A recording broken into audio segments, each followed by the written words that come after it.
Welcome to Amy's Bookshelf Reviews podcast. Sit back and listen to interviews, discussion about books, and anything else literary. There's always something or someone new on the show. Good evening, listeners. I'm Amy, and welcome to Amy's Bookshelf Reviews podcast. Today, we're joined by an author. Please introduce yourself and let the audience know how they can connect with you. My name is James Byron Huggins. I've written 13 bestsellers, mostly in the horror genre. And if anyone wants to connect with me, the best method of doing that is through Wild Blue Publishing, which is currently my publisher, or my agent, Chip McGregor. And he's in the book. You can find him. And those are the best two ways of finding me because I move around a lot. And I'm not often home, you know. Well, at least you have somebody that can do that for you and take care of all your millions of fan mail. And I must say, I am also a huge fan of your work. I have to return that because I've been a huge fan of your reviews. Sometimes your reviews are better than the book. Well, thank you very much. I do my best to kind of like, I don't know, I want to do more than just say, oh, yeah, this was good or this is bad, and I don't do that. I don't give anything less than 3 stars. You remind me of writers back in, back in the days, Edgar Allan Poe. Edgar Allan Poe was a fantastic reviewer of books. In fact, he was as famous for his reviews as the writers were for the book itself. And back then, reviewing was an art. It was an art form. Right. You took where the writer was in the book, and you enhanced upon it. You built upon it. You analyzed it in a way that shed new light that the author himself might have missed when he created the book. And over time, book reviewers changed their style to be Right. more formulaic. But back in the day, I mean, book review was a writing a book review was an art form, and you remind me of that. Well, thank you very much. I really appreciate that. That is really nice of you to say. So, you have, what is it? The Hunter series. There's 3 books now. There's 3 books now. There's Hunter. The second book is Hunter's Moon, and then the third book is Last Hunt. And Last Hunt is scheduled to be released October 28th. For some reason, Amazon has it as December 30th, but that's an Amazon thing. Yeah. Wild Blue is releasing uh, Last Hunt on October 28th, and Hunter's Moon is already out. Hunter's Moon has been out for about 4 weeks. Yeah, I saw that. I ordered all 3 books, so I'm very anxious to read them. Actually, I think I read Hunter's Moon recently, and I have to go back and I have to read Hunter. But definitely, and of course, you'll definitely get reviews after I read those work. So when did you start writing? Oh, I started writing as soon as I learned how to write. That sounds like me. Yeah, I mean, we're both the same. Uh, Writing is our life, Yeah. and stories and uh, just, the people with a vivid imagination, when they read a book, they can be there in their mind. Yeah. You can be in uh, ancient Palestine, You could be in prehistoric Siberia. You can be anywhere at any time. And if like you can read a book and you are literally in that room, right? When you Yeah, read it. yeah, exactly. When I read Sherlock Holmes, sometimes uh uh Arthur Conan Doyle, I'll when he describes Holmes being caged up in his office, a smoke filled office with maps all over the table. Watson comes in and one scene and says, "Good Lord, Holmes!" And he opens a uh, window and he's trying to get smoke out, and he says, "What have you been doing?" And Holmes says, "I've been in the moors of England." Because in Holmes' mind, that's where he was, you know, Right. with his vivid imagination, the maps, uh, and good readers, people who love to read, have that gift, that imagination. They can almost smell it, when they're reading it. Yeah, that's true. If yeah, if you are a good reader and you're reading something that was is well told, or basically I like the books that instead of a storyteller, a story shower. So you are showing us, not just telling the reader what's going on, but you're showing it and you can visualize that. I'm a very visual person, but on one side of creativity and then on the other side it's like logic and all that stuff. But it seems to help me kind of combine the two. I recently just switched my genre, so I'm writing my second nonfiction historical local historical book. Um, and I wrote one. Well, I published it in 2024, and it had a really good following because it's for local. And then now I'm working on something else, but it I'm just kind of like as I get older, I'm finding more things that I'm interested in and I want to write about. Well, I mean, that's a good thing, don't you think? Definitely. I don't know what I could do if I couldn't write, and I have to use my hands to do it. So it's like my brain goes right to my hands and I'm not thinking about it. When I have to think about it, then I stop and like, okay, I got to walk away because I don't like thinking. I just want it to be. Right. That's a gift. Thank you.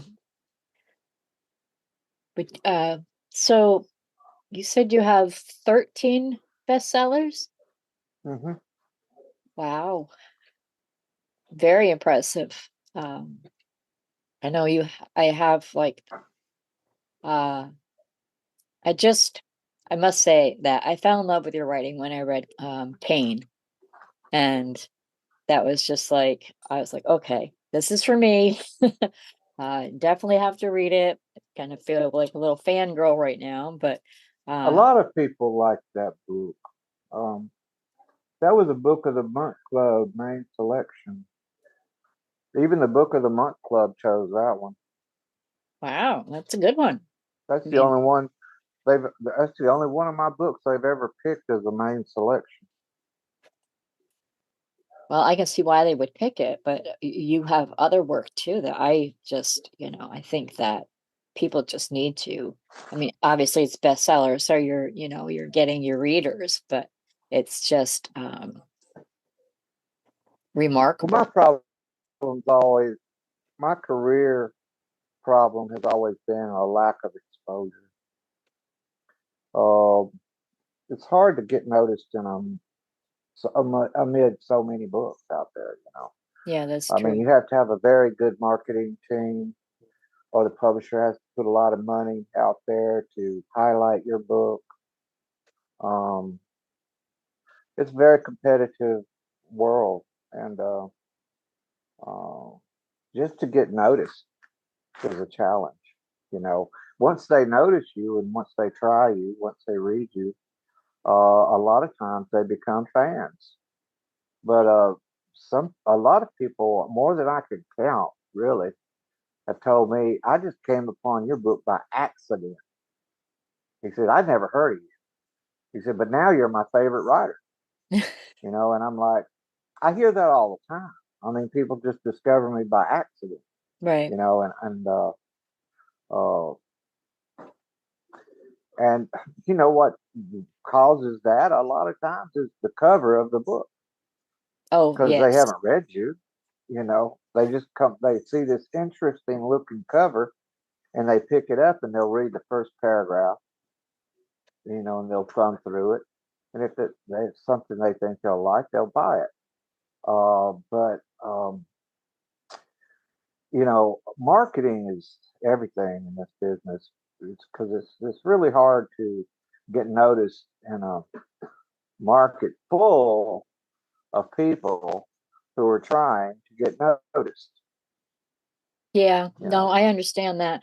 I'm more noticed for my reviews than my work, my other work, but I do have authors that will actually read my stuff. So, and they like it. So I'm just glad. I probably spent, I would love to read your first book. I was unaware that you had written a book.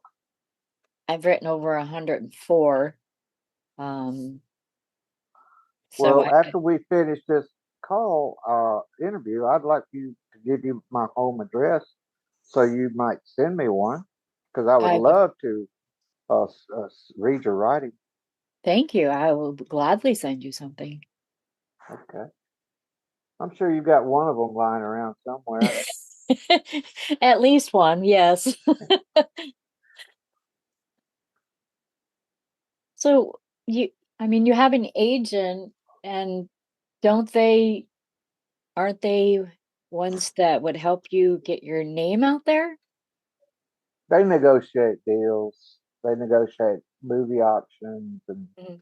uh, things like that. No, an agent doesn't really get involved in the marketing aspect of Mm, things.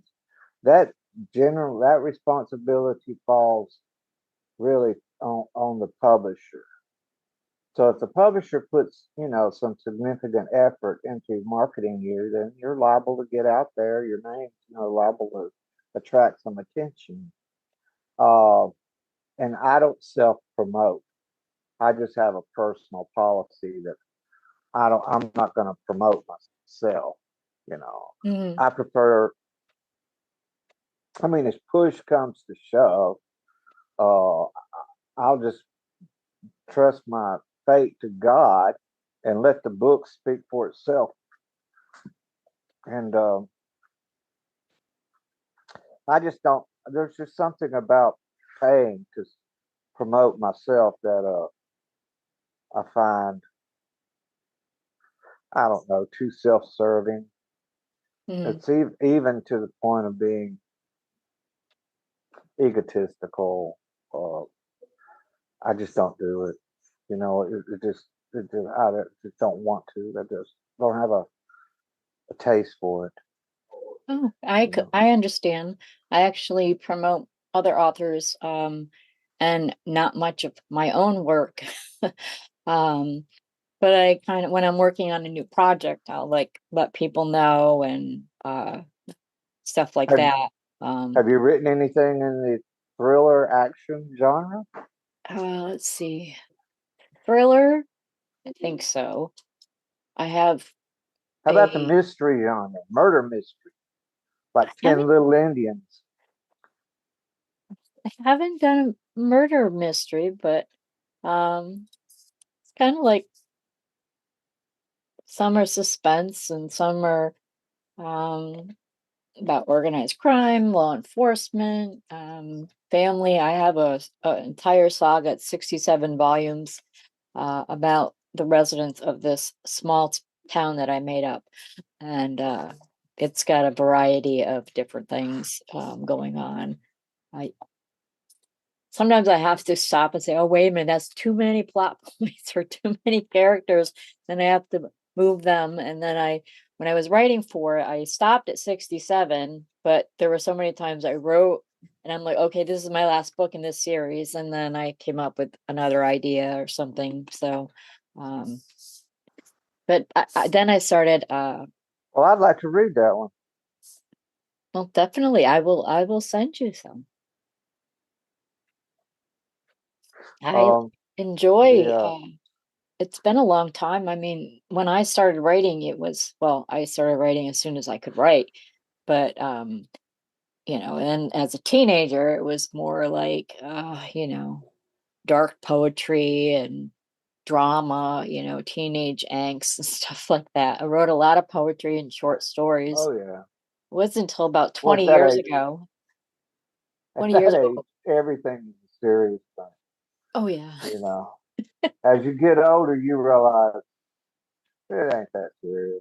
You know, No, it's not. everybody just everybody just relax. You know, I've been here, seen this. Okay, we'll get through it. Oh, yeah. That's, Experience, teaches you a lot. oh, definitely. And as you get older, you just kind of, like feel like, I mean, I have some health issues because I was a victim of domestic violence 20 years ago and it's continued to progress. But Oh wow. over the last Well, 20 I'm sorry years, about that. thank you, he went to jail and then he died after. And I raised my three sons. Um, and Well, good kind for of, you. thank you. And I would help other people, if they were in similar situations, just giving advice. But I just wanted writing was like my outlet. And I even wrote a fictional version of of my story. And then after that, I realized after I published it, I republished it with at the end has all the stuff that I had to go through to actually get him not only arrested, but to get them to press charges. Huh. Well, I'm glad you came out of that as well as you did. Thank you. A lot of people never emerge from a trauma like that. Yeah. And I'm glad that I have, And like you I seem said, to have come out of it, intact. yeah, I'm all together. My brain works differently, but that's okay. It never was normal anyway. So, Well, I've got some PTSD from the war, but I deal with it. Just you know, yeah, I just accept it and keep going. that's what I do too. I have PTSD from that too. Um, and I have a neurological disorder that just gets worse and worse, but um, I just keep moving. If I wake up in the morning, it's a good day. That's what doctors are for. Yep. I just I keep, love your little turtle on your shirt. oh, thank you. I'm a big That's turtle fan. I actually that's have, cute. thank you. I do have a red-eared slider turtle. Her name is Stanley. Ah, why'd you name a girl Stanley? When I got her, they told me she was male. And then I named her Stanley after Stan Lee because I'm a big nerd. And Oh, um, I love Stan Lee. oh, Did you know Stan Lee single-handedly invented Spider-Man? yes, I did. It was amazing. And I loved all Somebody, his some cameos. he also invented Daredevil. Yep. Somebody had said to him, why don't you invent a handicapped superhero?" And Stan Lee said, "Well, that's a good idea. There's no such thing as a handicapped superhero." Right. So we invented Daredevil, who is blind. Yep. I like Daredevil. So I like both Who sides, is handicapped, DC but he gave and him quote unquote man yeah. without fear. Yep. Yeah. I just love the, DC and Marvel and Star Trek. Well, But I'm a big Batman fan. Always have been. And I think the Batman with Robert Patterson. is the best Batman yet. That is pretty good. Yeah, yeah. Maybe the first one with Michael Keaton, and Jack Nicholson. That was pretty good too. Jack Nicholson really stole that movie. Oh, yeah, definitely. Yeah. Yeah. Michael Keaton tells a real funny story about Jack Nicholson and him getting ready, getting in costume, and getting their makeup on in the same trailer. They were sitting side by side, and Michael Keaton was intimidated by the bat suit. He was trying to figure out a way to how to make it work. And Jack Nicholson, he was an old pro by then. And Michael Keaton said, "How do we do this?" And Nicholson, Keaton said, Nicholson just laid back and said, "Kid, sometimes you just have to let the costume do the acting." Wow. I love Nicholson, so that is very cool. I didn't realize that, but I can just imagine how crazy everything is, especially with the Well, costumes I and think it makeup. sounds like something Nicholson would say, Oh because yeah. he was a genius, at what he did. You know, Oh, definitely. Rob Reiner tells a story of when they were filming A Few Good Men, that big speech by Nicholson at the end of the film, Mm. how Nicholson did that take 40 times in a row, and every time he did it differently than he did it the first time. And finally, Rob Reiner went up to him and said, "Jack, how do you do it? We've done this take 40 times, and every time you do it differently." And he said, "Kid, you got to understand, this is what I do. This is all I do, and I love doing it." And that was all. That's all he said. You know, That is he did. amazing, but it's I can see that because I love what I do. There are days that I don't want to it's like, oh, do I really have to get up? But then I have days where I can't get up. So, and that's when I realize how much like reading and doing reviews and writing and just kind of meeting authors, even if it's virtual across the globe. And I just love it. So, Yeah, I have those days myself. One day I got up when I was writing The Last Hunter, and I wrote, blank page. I mm, wrote the. I wrote the one word, the. And I stared at the page for an hour, and then I stared at the page for 3 hours. Finally, I got up, went and made myself a sandwich, uh, got myself a beer, uh, sat on the couch and watched the football game, took a walk around the block, came back and sat down at the computer again, and I just stared at that V. And then I just wrote, "Hell with it." And I turned the computer off. That was my day. That was my big day at the computer. The hell with it. well, sometimes that's just what you have to do, you know. But yes, I look forward to yeah, reading the new one that you have coming out, and of course, once you write Last your Hunt, next if one. I may say so, Last Hunt is the best of the three. It's kind of like Lord of the Rings in a way. Fellowship of the Ring was good. The Two Towers was better, and then name was the King Returns or something like that. I can't remember, but I think the third book was the best book of the series, and same with Hunter. The first book is really very good, And then the second book is a little bit better, but the third book is by far the best one in the series. Great. I look forward to reading it. And I'll be the judge of which one's the best. No, I'm just kidding. Oh, I know. I know. And I always trust your judgment.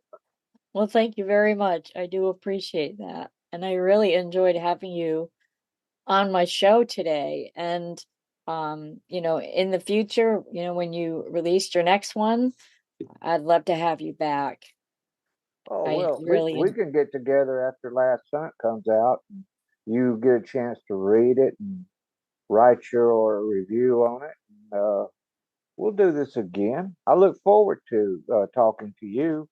I don't give very many interviews. I rarely give an interview, but I'll always give an interview to you. Well, thank you very much. So I'm just going to wrap up the show. If you wish for you or Let's your book to be on the show, go to okay. I'm sorry. amysbookshelfreviews.com/podcast. Thank you for listening. Be safe, be well, and always be kind. Tune in here again next week for another tantalizing discussion.